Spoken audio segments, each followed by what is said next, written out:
Boom! Welcome into Sportsbook Betting Insight today, Paulie and Teddy. Wednesday, March 15th.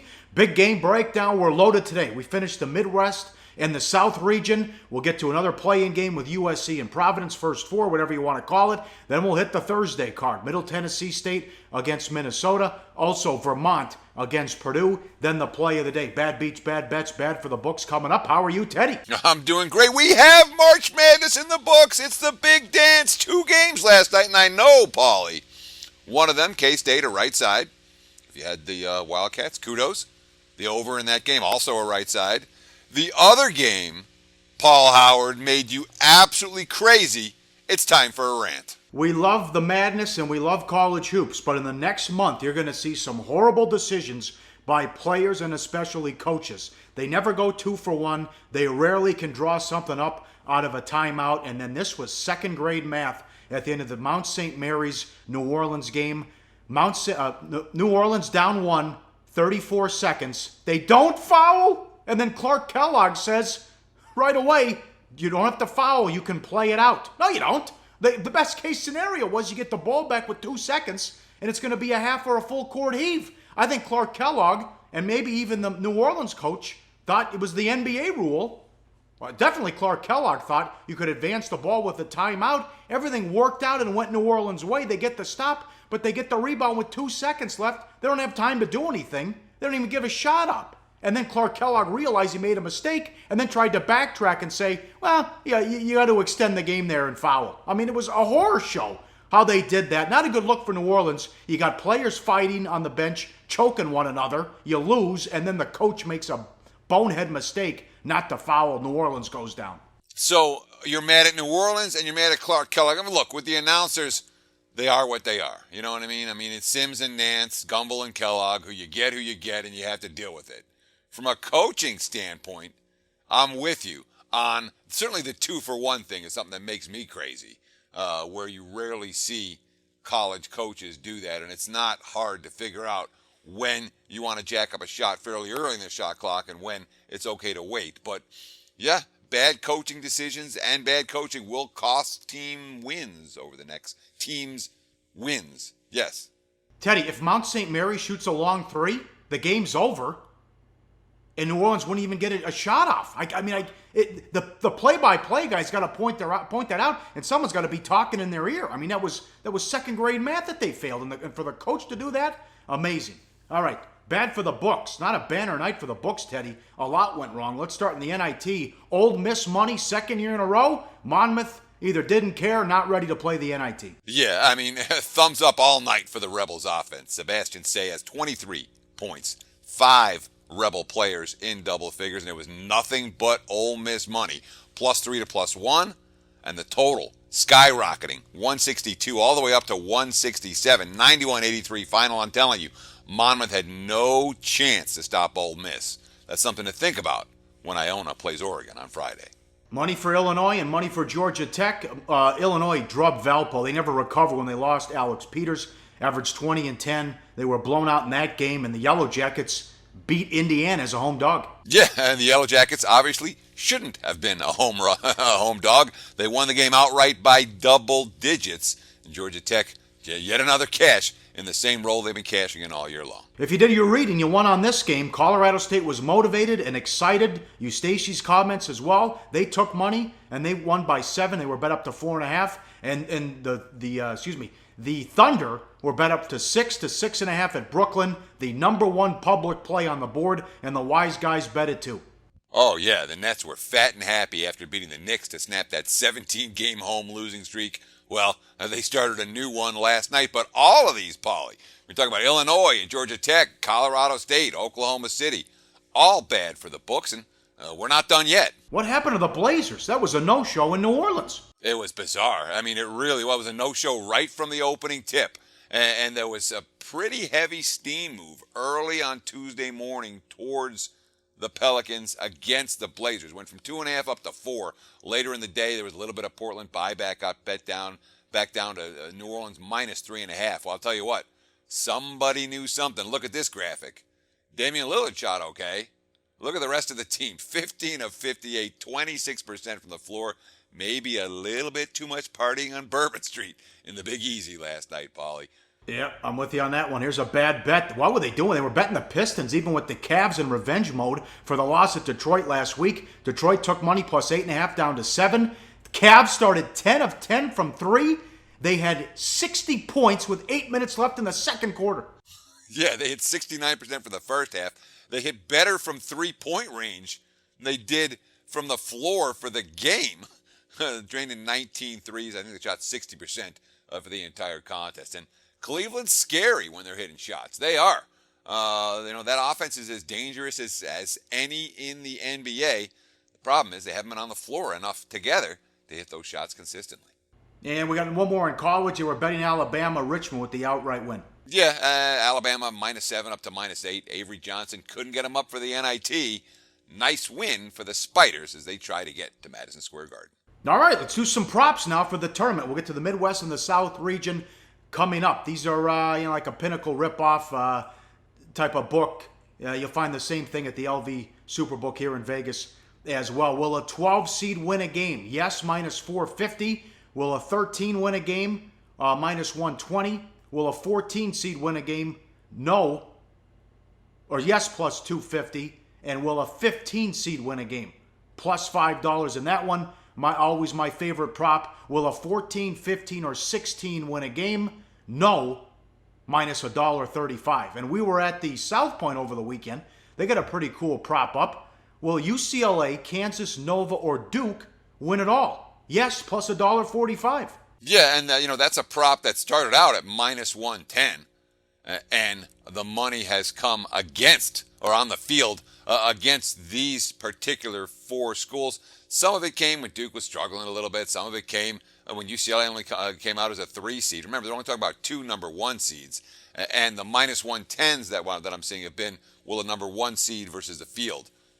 When here with these 4 teams in particular, you're looking at a plus 145 return. All right, let's get right into it. We'll get to the some big games Thursday, USC, Providence, and finish our regions coming up on Sportsbook. Betting Insight today on SBRPicks.com. Research before you bet. Be sure to check out SBR Picks for the best game predictions, breakdowns, and much, much more. Back on Sportsbook Betting Insight today. Follow us on Twitter at Paulie Howard, at Teddy_covers. Big game breakdown coming up in a second. Let's finish out these brackets. Let's close with the Midwest and the South. Midwest up first. Teddy, who's your sleeper? We got to do sleepers, and the sleeper for me is real easy. The 5 seed, Iowa State. I mean, look, Monty Morris, one of the nation's very best at pointing his team in the right direction at crunch time. This team's great in tight games, and everybody on the floor is a weapon. Iowa State's got a chance to make a run here. And I'm going Oklahoma State. I don't care that they're a 10 seed. I think they beat Michigan, and it's going to give a tough matchup for Louisville, and then that bracket's wide open. Remember, Oregon lost Boucher, a huge injury. I think Rhode Island's going to beat Creighton. That bracket could be wide open for Oklahoma State to make a run. And remember what we said yesterday. Every year but 2, a double-digit seed has made the Sweet 16. I'm taking Oklahoma State, Teddy. All right, who's your pick to win the region? Well, I don't think the whole region's wide open because Kansas, in my mind, has got to be the play. The Jayhawks were not a great point spread team this year because they didn't put teams away. But what they did is execute down the stretch as well or better than any team in the NBA or in the college basketball. Why? Because they've got the NBA talent. So my pick to come out, absolutely, the number 1 seed, Kansas. All right, and I'm going to take Louisville the 2. I'll do the same thing with this other region coming up. But again, I think that second round matchup, the winner there is in business. It should be Louisville, in my opinion, against Oklahoma State. If Louisville survives, I like Pitino. And I think that group can score enough to advance to the Final Four. Time for an upset pick. We agree on the same game. Where are we going? Of course, it's obvious. The first round upset, number 10, Oklahoma State over number 7, Michigan. I mean, the last thing that tired Michigan defense needs, a tired Michigan defense that wasn't any good all season long. Now they're running into the kind of energy that Juwan Evans and the nation's best offense is going to throw at them. Or Oklahoma State with record-setting offensive efficiency numbers. Yeah, me and you both like the Cowboys to knock off the Wolverines in the first round. All right, on to the South region now. We finish it out here. Who's your... Oh, no, what are you doing? What's your sleeper pick? Come on. You don't like it, huh? I got to go with number 7, the 7-seed Dayton. And again, it's all been Wichita talk. Wichita's underseeded. Wichita got screwed, blah, blah, blah. Dayton's a really good team. All right. If they get past Wichita in the first round, maybe the Flyers make a run. They're capable. And again, tough, feisty, defense, rebounding. Nothing easy against Dayton. I'll pick them as my sleeper if you're looking for somebody deep to come out of the South. Not a lot to like in this region as far as sleepers, but I'm going to go with either, I think, Kansas State possibly, and also Wichita State. I think they are a top 15, top 20 team. Not only did they win down the stretch and dominate the Valley, they blew teams out. And you saw what they did not once but twice to a good Illinois State team. And I think there'll be a lot of pressure on Kentucky if that's the second round matchup and the Shockers can turn the table after what happened a couple years ago when Kentucky beat them when Wichita was the 1 seed. Who was your pick? Well, and that's really interesting that you talk about, I like Dayton, you like Wichita State. Doesn't matter who we like, they're facing Kentucky in the second round. Potential upset special there. My pick's got to be the Bruins. UCLA, a team that has played near Oklahoma State level offense all season.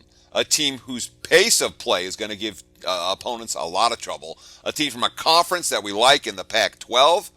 And a team that's going to the Final Four. Yeah, Bruins coming out of the South. All right, and I'll take Kentucky as my pick to win the region. Same thing as the Midwest region. I think the winner, it's going to be a hell of a game between Wichita and Kentucky, and the winner there can make the Final Four. Absolutely, that's my pick. Upset. All right, I like where you're going here. Who's your first round upset in this region? Well, there wasn't a ton that I liked in terms of upset, so what am I going to look at? I'm going to look at the Providence USC winner to get past Cincinnati potentially in that first round. Both teams I like. I like the Trojans and I like the Friars. I think they'll give the Bearcats all they can handle. So I'll take the 11 over the 6, my first round upset. All right, let's be bold here. Come on. Winthrop, 13 seed over Butler. You talked about this and you're right. Butler had a great resume, but it also came early. A lot of those wins were in November and December. I know they swept Villanova, but a lot of what they accomplished happened in December. And Winthrop, Keon Johnson, their guard, 5'7", averaging 22 points per game.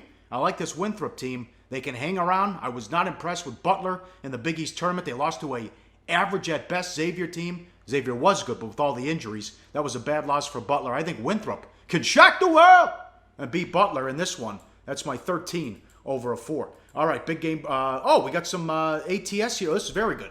Best and worst tournament spread since 2005. Best ATS coaches, big dance, the last 12 years. Look at Beeline in Michigan, Teddy. Sure, 14-5. He is from a, and again, these are coaches that have been there multiple times. Not coaches who've only been there once, but Beeline with 14 wins. Sean Miller at 16-9, although most of his success came before he went to Arizona. Chris Mack for Xavier has been a great point spread head coach. John Calipari at Kentucky has been a money winner. And Greg Marshall, your boy, Wichita State, all of whom have been significant money winners. But we got the money losers too, Paulie.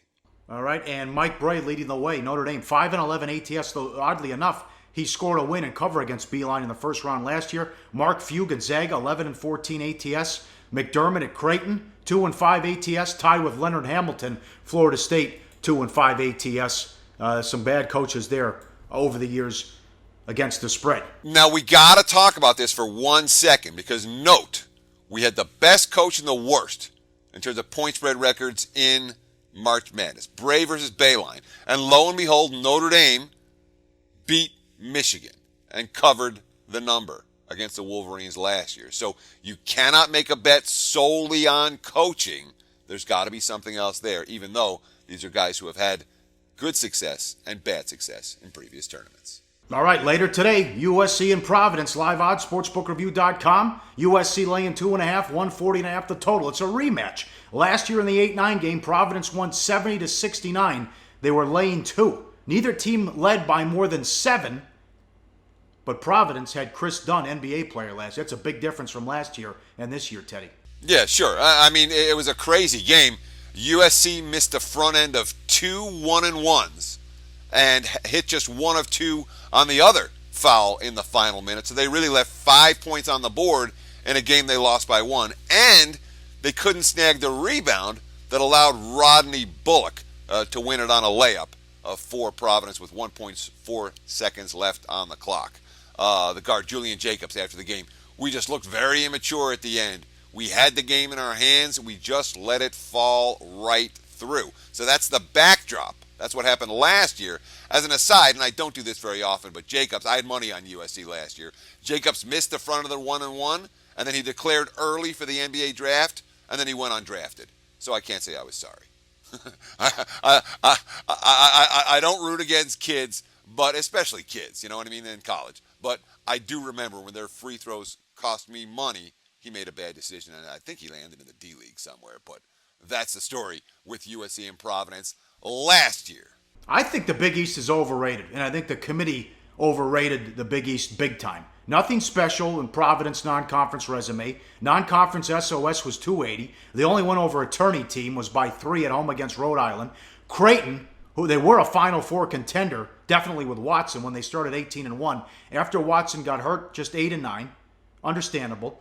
Xavier 3-7 after the Sumner injury. 2 of the wins were against DePaul. So I don't know why the committee wasn't evaluating Xavier right now, as opposed they were just looking at the overall body of work, which they weren't supposed to do. You think the Big East is overrated?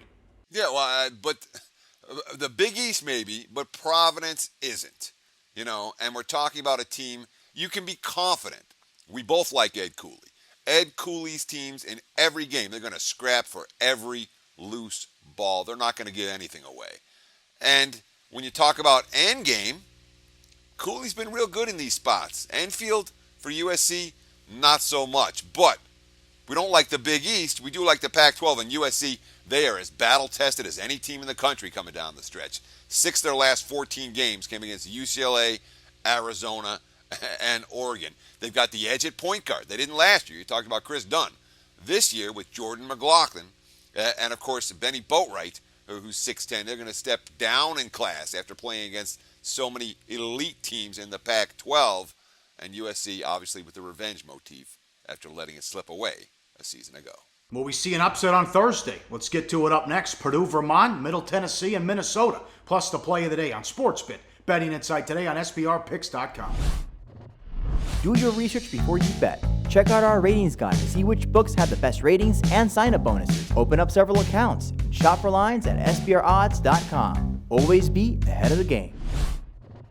Back on Sportsbit Betting Insight today, big game breakdown continues. Live odds, sportsbookreview.com. Purdue and Vermont, 4:30 Pacific, Thursday, True TV.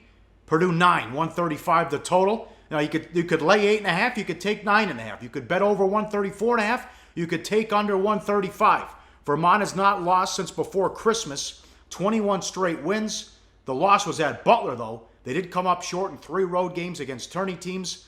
Lost 80-58 at Providence, 68-50 at South Carolina, and they lost 81-69 at Butler. These seniors have never been to the big dance, but they made the NIT, Teddy.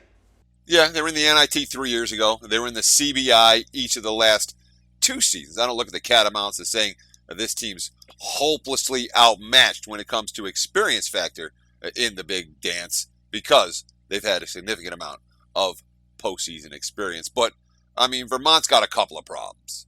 You know, number one, first of all, Paulie, why you want to talk about the True TV games, man? You know, they sticking the stuff on True TV that nobody wants to watch. It's all, but when it comes to interesting games, this is a fascinating one. As you mentioned, a team with a 21-game winning streak and a team that falls into that impressive stat that you talked about earlier in the week, where squads that went undefeated in conference play and their success in the big dance, but the matchups are tough for them. Look, Peyton Henson, he's a natural forward. He's 6'8", 217. He's the biggest Vermont player, so he has to hold his own on the boards. He has to hold his own defensively, and he has to stay out of foul trouble. 6'8", 217. Is that going to work against Swanigan and the Boilermakers? I'm not convinced that it will. All right, well, this is a team that hasn't won a tournament game since opening round of 2012. They have the size and swagger, but what if there's only size? They lost in the opener of the Big Ten tourney 3 times in the last 5 years, and ugly loss last year in the first round in overtime to Arkansas Little Rock. Painter did a horrible job in that game. They stopped feeding the bigs. They led by 14 with 4 minutes. Lost the game. Yeah, but, you know, again, that was last year's team. this year's team is going to create a lot of matchup problems for Vermont. You have Swanigan, who's an NBA talent, 6'9", 250, 18.5 points per game. It's the three leading scorers. Haas, 7'2", 290. Edwards, 6'8", 225. These are guys who can dominate the low post against smaller opponents like Vermont. And if Vermont tries to sag, Purdue, number 4 in the country in three-point shooting percentage. They play very effectively in terms of inside-outside game, where they set up the bigs to create good looks for the guys on the perimeter. All right, one more. Live odds, sportsbookreview.com. Middle Tennessee and Minnesota. Thursday, 1 o'clock Pacific. TNT. The 12 seeds favored. There's a middle finger to the committee. Middle 136 the total. And the committee got it wrong, and the betting market's all over it. And how much confidence does this team have? Remember, they were a 15 last year, and wire job against the 2-seed Michigan State, they dropped 90 points on them. Sure, and again, there were, we got 2 seniors and 2 juniors starting, okay? Reggie Upsaw and Giddy Potts both started last year for the team that beat the Spartans, and you talk about 90 to 81 in that contest. Not easy to hang 90 on Michigan in a tournament game. Their only loss since Christmas this year, 57-54 at UTEP, where the Miners were able to control the pace, and I think that was like one of the games at the beginning of UTEP's incredible point spread run. Middle blew a huge lead. Yeah, sure. I mean, this is a 12 seed that probably has more confidence than the number 5 seed. And look, the seeding in this one obviously is wrong. The point spread is a great equalizer. Let the talking heads on TV call it an upset, please. Sportsbit viewers, you are smarter than that. They get to call it an upset. If Middle is favored, we can't call it an upset. 3 players on the team scoring more than 14 points per game, including Reggie Upshaw. His quote, "We just see ourselves as a team like Kentucky or Duke, but we'll embrace a bracket buster role." Not a pretty good job by Patino. Remember, they wanted him out last year, and now here they are as a 5 seed. Excellent turnaround. Injuries, suspensions last year, big problem. But, the 5 seed, give me a break. They finished in 4th place in the Big Ten, got swept by Wisconsin, which finished tied for 2nd. Bowed out early in the Big Ten tourney, yet Wisconsin got an 8, while Minnesota's a 5. And then they lost Springs last weekend, Teddy. That's a big injury, too. Sure. And you can't underestimate this injury. Springs got hurt, and boom, they lost. Now, we're talking about a loss of leadership. This is a guy who was a team captain. Multiple quotes saying he's the most vocal player on the floor. He's Minnesota's best perimeter shooter. Look what Richard Pitino is saying about him. Quote, "We are a totally different team now with Akeem out. Totally different team. We're going to have to start teaching guys some different positions." Again, remember, Minnesota's a squad with no depth whatsoever. Quote, "He transformed our locker room. He made some huge shots. It's a huge blow." And look at the ratings. Pomeroy, Sagarin, number 33, that's Minnesota. That's full season Minnesota with the healthy Springs. Number 33, that translates to a 9 seed. The seeding in this game on both sides. Yeah, it's a head scratcher, but we're not going to call it an upset, Paulie. It's just going to be a straight up win for Middle Tennessee. All right, money time play of the day. Back to USC Providence. Where are we going? Yeah, I feel like all of that, we're supposed to use the Gophers. We're supposed to be betting against the Gophers as our play of the day. But let's go with something for tonight. And again, the very early sharp money got this one right. Nothing but USC money from the get-go. Play of the day, game number 623, USC minus 2.5. They have revenge. They're the better team this year. Providence is weaker than last year, and we do love the Pac-12. And Benny Boatwright is ready to soar over the smaller Friars. USC minus 2.5. That's our play of the day. All right, we finish it out strong coming up later in the week tomorrow. Marquette, South Carolina, Rhode Island, Creighton, Michigan State, Miami, Cincy, and K-State.